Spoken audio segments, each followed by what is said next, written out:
सब सुन रहल छी माँ कामाख्या फिल्म्स के शानदार प्रस्तुति।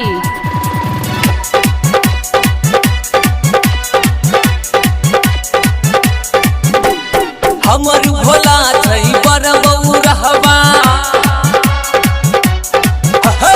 हमर भोला छै बड़ बौरहवा, भीख मांगै छै आयो भीख मांगै छै।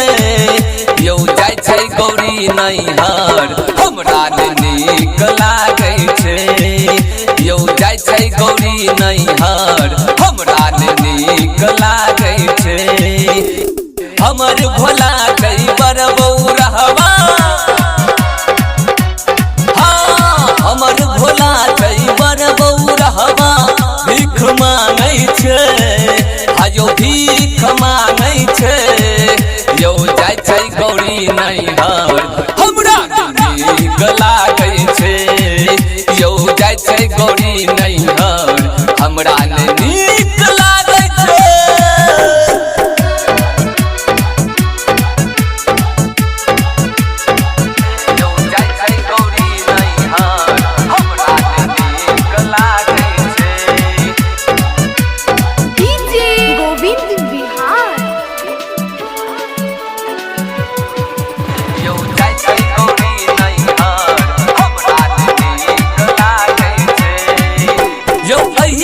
सावन बर मन भावन सबके हिया में कर लिया, सुन लगई छै बाबा के नगरिया जहिया से गौरी दाई भगलैयो।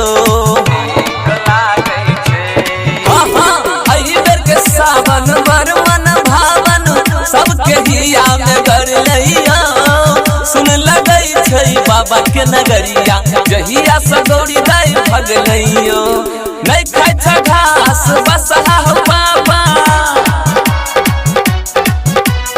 नहीं खाय छ घास बसहा हो बाबा, तीत लागै छै आयो तीत लागै छै। यौ जाय छै गौरी नैहर हमरा नीक लागै छै, यौ जाय छै गौरी नैहर हमरा नीक लागै छै।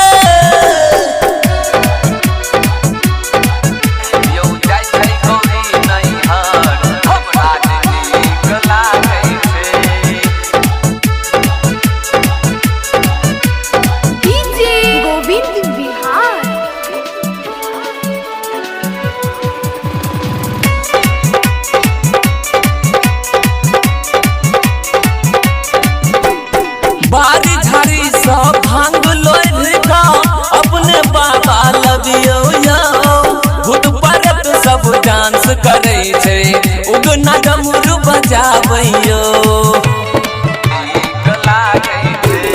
बारी झाड़ी सब भांग लोढ़ का अपने बाबा लगियो यो, भूत परत सब डांस करे छै उगना डमरू बजाबैयो।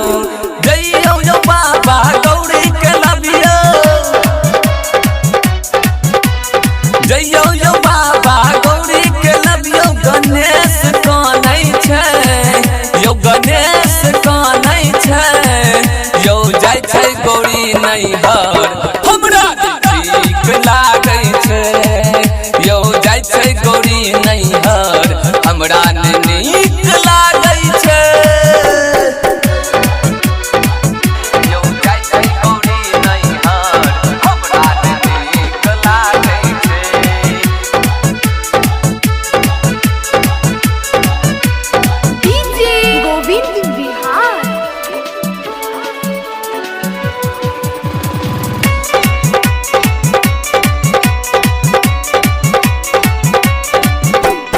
टोला भरोसा घुसतियो बाबा जन गौरी के अनबैया, राइटर गणेश अमर जी कन्हैया संगे हमहू कनबैया।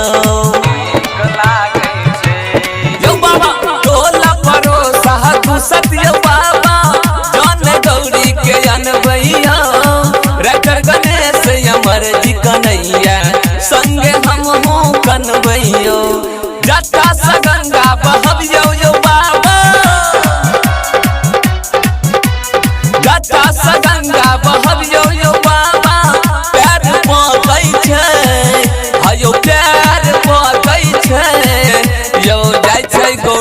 नैहर हमरा ने